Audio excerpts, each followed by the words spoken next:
Welcome back to Bad Things in History, where you may be dreaming all this right now. Everybody sleeps eventually. For most people, it's a time of rest and recuperation, a time of stillness. For an unlucky few, sleep is much more eventful. They spend their nights walking around like some sort of zombie, interacting with the world without awareness. The next day, they have no memory of what happened. These people are sleepwalkers. This strange segment of humanity is usually harmless, but not always. Today we are going to tell you about sleepwalkers and the people they killed without even knowing it. Sleepwalking. For most of human history, sleepwalkers were a source of mystery and intrigue. Theologians, philosophers, and writers all pondered the meaning of these strange people. Shakespeare even devoted an entire scene to sleepwalking in Macbeth. Despite centuries of interest, nobody understood why some people exhibited this strange behavior. It wasn't until the early 19th century that scientists began trying to unravel the mysteries of sleep. Karl Reichenbach was born in Stuttgart, Germany on February 12, 1788. His work helped advance the fields of chemistry and geology. Karl also wanted to unlock the mysteries of the human nervous system. One area that interested him was the nature of sleep. In 1845, Karl developed a theory called the Odic force. It was a special force that permeated everything and affected the human nervous system as well. Only people who were sensitive to this force could see it. Unfortunately, Karl wasn't one of these sensitive people. Most scientists weren't sensitive to it either. Their conclusion was that the Odic force didn't exist. Sigmund Freud also had opinions about sleep. In 1907, he suggested that sleepwalking was related to fulfilling sexual desires. This theory was not very persuasive. Scientists today refer to sleepwalking as somnambulism. They have collected data from thousands of individuals using polysomnography. With this method, wires are connected to the sleeping individual. Sensors are placed all over the body and information is collected to determine what is happening during sleep. Research has discovered a few things that all sleepwalkers have in common. Some of the notable symptoms of sleepwalking are partial arousal, usually during the first third of the night, dreams that may or may not be recalled the next day, movement related to the dream content, the movements can be simple or complex, impaired perception of the environment, impaired judgment, planning, and problem solving. A person who sleepwalks may have open eyes, though there is usually a blank expression. The pupils will be dilated as well. The sleepwalker may speak, but the words make no sense most of the time. Popular tales about sleepwalkers claim that waking one suddenly can be traumatic and potentially damaging. There is no evidence to prove this true. However, those who suddenly awaken from the experience are often disoriented and have no idea how or why they got out of bed. Scientists are still not sure why sleepwalking happens. At some level, the disorder is genetic. If a parent has experienced sleepwalking, then their children have a 45% chance of doing it too. For everyone else, sleepwalking is still possible. It usually begins when someone enters a sleep that is deeper than usual. This can happen because of exercise, sleep deprivation, or illness. Once someone is in this deep sleep, then an unexpected event in the environment might result in partial arousal. For instance, a noise might cause the person to become somewhat aware without fully emerging from sleep. A person who sleepwalks may just walk around, then return to bed. Some sufferers may prepare and eat a meal without ever waking. In other cases, sleepwalkers have even engaged in sexual activity. For those that wander far from their beds, the risk of injury is real. It is not uncommon for sleepwalkers to tumble downstairs. A few have experienced hypothermia after wandering outside in winter. It is rare for sufferers of this condition to hurt themselves or anyone else, but sleepwalkers are capable of doing anything. That includes killing. The Boston Tragedy. Albert Tirell was born in Weymouth, Massachusetts in 1824. By the time of his 21st birthday, Albert was a married man with 2 children. He may have loved his family, but Albert was also fond of prostitutes. He became obsessed with one particular lady of the night. Her name was Maria Bickford, and she was also married. Albert and Maria left their spouses and began living together. Although Maria proclaimed her love for Albert, she didn't feel a need to change her ways. Maria continued to see clients and earn her living as a member of the world's oldest profession. On the evening of October 27, 1845, Maria finished with her last customer. As the customer left, Albert allegedly entered Maria's bedroom. He then took a razor and slit her throat from ear to ear. It was done with such brutality that Maria's head was nearly severed from her body. Next, he set several fires all over the brothel. Investigators later suggested it was done to destroy the crime scene. The police began looking for Albert. On December 6th, he was found in New Orleans. The authorities returned Maria's killer to Boston for trial. Luckily for Albert, he came from a family that was not poor. They hired a well-known attorney named Rufus Choate to defend their son. As the trial began, Rufus pointed out that nobody had witnessed Albert perform the crime. He then suggested that perhaps Maria committed suicide. Of course, it was difficult to explain how she almost managed to remove her own head, so Rufus settled on an alternative explanation. He told the jury that Albert was a habitual sleepwalker. Without realizing it, Albert had entered Maria's bedroom and killed her. It wasn't his fault that Maria was dead. Newspapers were outraged and declared Albert was guilty.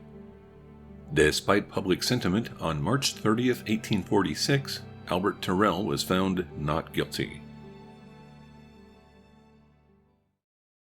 The Sleepwalking Detective. Robert Ledru was one of the finest detectives in Paris. By 1884, he was well known for solving violent crimes. His investigations sent numerous murderers and anarchists to prison. Robert Ledru was a celebrated member of the law enforcement community. In 1887, his problem-solving abilities were required elsewhere in France. Authorities in Le Havre asked Robert to help with a case that was beyond their abilities. Several sailors had gone missing and nobody could find them. After arriving, Robert went to bed early. He woke the next morning and was immediately confused. His shoes and socks were wet. The mystery of his wet footwear would have to wait. Robert Ledru dressed himself and went to the police station. After arriving, he was told that the missing sailors would have to wait. A victim had been murdered the night before. André Monet owned a dress shop and was a prominent member of the Le Havre community. He was found face down on the beach. A gunshot wound to the chest had taken the man's life. Robert noticed footprints in the sand near the body. Witnesses heard him say, "They look familiar to me. I seem to have seen them somewhere before." He made plaster casts of the footprints. Then Robert sat on the beach for hours, staring at them. Finally, he stood up and said, "There is no need to stay here any longer. The case is solved. I know the identity of the killer." Robert walked back to the hotel and locked himself in his room. When he emerged the next morning, the police chief told Robert that the bullet which killed André had been found. Robert pulled out his revolver and looked at the cartridges. He could see one was missing. Finally, he told the police chief, "Just as I thought. You need look no further for your killer. He is right here. I am the man who shot Monsieur Monet to death." Robert Ledru did not remember pulling the trigger. He assumed that he was asleep or in a trance-like state. Robert insisted authorities arrest him and take him to jail before he killed anyone else. The police obeyed his wishes, but they just couldn't believe France's finest detective would commit murder. Eventually, investigators decided to test the sleepwalking theory. They gave Robert a revolver filled with blanks to keep in his cell. He was instructed to keep it under his pillow. One night, he got out of bed, retrieved the gun, pointed it at a guard, and pulled the trigger several times. The next morning, he had no memory of the event. Robert Ledru was undoubtedly a killer, but he had also given his life to fight crime in France. The authorities couldn't bring themselves to imprison him as a common criminal. Instead, Robert was sent to live on a farm in the country. He lived there in seclusion until his death in 1937. Kenneth Parks. Canadians have a reputation for being friendly and polite, but don't let the propaganda fool you. Some of them are killers. In 1987, Kenneth Parks was a married man in his early 20s. He lived in Pickering, Ontario, and worked for an electric company. Kenneth was also under a lot of stress. He had been sleepwalking a lot. His family didn't know what was going on. What Kenneth Parks failed to mention to his wife is that he had a gambling problem. He had emptied the family savings account and lost it playing games of chance. Then he stole about $30,000 from his employer and gambled that away too. Early on the morning of May 24th, 1987, Kenneth got out of bed and entered his car. He drove to Scarborough, Ontario, where his wife's parents lived. After arriving, he retrieved a tire iron from the car. Then he entered the house using a key the in-laws had given him. Kenneth then used the tire iron to beat his mother-in-law to death. He started choking his father-in-law next, but stopped before killing him. Kenneth then walked out of the house and got back into his car. He drove to a nearby police station. Kenneth walked into the building completely covered in blood. He confessed immediately, saying, "I think I have just killed 2 people." He claimed to have no memory of what had happened. Kenneth said he was sleepwalking the whole time. Doctors examined him and found that he did have irregular sleep patterns. The Supreme Court of Canada also agreed. In 1992, Kenneth Parks was found not guilty of killing his mother-in-law. He did have to plead guilty to several counts of fraud. In 2006, Kenneth Parks tried to get elected to his local school board. During the campaign, the death of his mother-in-law kept being mentioned. He finally responded to the press, saying, "The issues that have been brought up were 20 years ago, and, yes, are a matter of public record. Now, 20 years later, I am just a concerned parent that is trying to make sure the children of our community get the best education possible. Nothing more, nothing less." He did not win the election. Sleeping Beauty. William Boshears was a staff sergeant for the United States Air Force.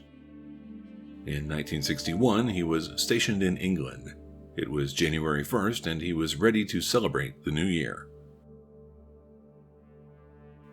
However, William's wife and children were vacationing in Scotland. He was living in Dunmow. There wasn't much entertainment in the area, but there was a Navy tavern.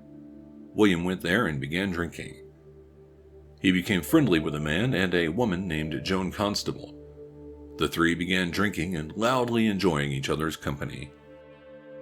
After some time, William invited the pair back to his house to continue the revelries. The invitation was accepted. Eventually, William became tired and asked if his guests would stay the night. They said that they would. He put mattresses on the floor, and the trio fell into a drunken sleep. Around midnight, the man decided to leave. William opened the door and let his guest out. Then he lay down next to Joan and went back to sleep. As for what happened next, he would later say, "The next thing I remember was something scratching and pulling at my mouth. I opened my eyes and Joan was lying there under me, and I had my hands around her throat. She was dead then. That sort of sobered me up. William then took Joan's body into the bathroom. For some reason, he cut her hair, then burned it in the fireplace. Then he stored the corpse in a spare bedroom and went back to sleep. When he woke the next morning, he thought the night before was just a dream, but then he looked in the spare bedroom and saw Joan's lifeless body. William hid her remains for 2 days before dumping them in a ditch. The police found Joan on January 3rd. When they asked William what happened, he told them that he must have killed her in his sleep.